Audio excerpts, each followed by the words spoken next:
மிகவும் பிடித்த விளையாட்டு பந்தாட்டம். நான் வீட்லயும் பள்ளியிலும் பந்து விளையாடுவேன். என் அண்ணா, அக்கா, அம்மா, அப்பா, தோழிகள் எல்லாரும் சேர்ந்து நான் விளையாடுவோம். பந்தை எறிந்து பிடிக்கணும், அடிக்கணும், ஓடணும்.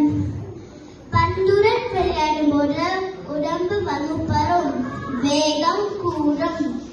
பந்தை கூடைக்குள் எறிந்து விளையாடுவேன், அதை கூடை பந்து. பந்தை மட்டையால் அடித்து விளையாடுவேன், அது மட்டை பந்து. பந்தை காலால் அடித்து விளையாடுவேன், அது கால்பந்து.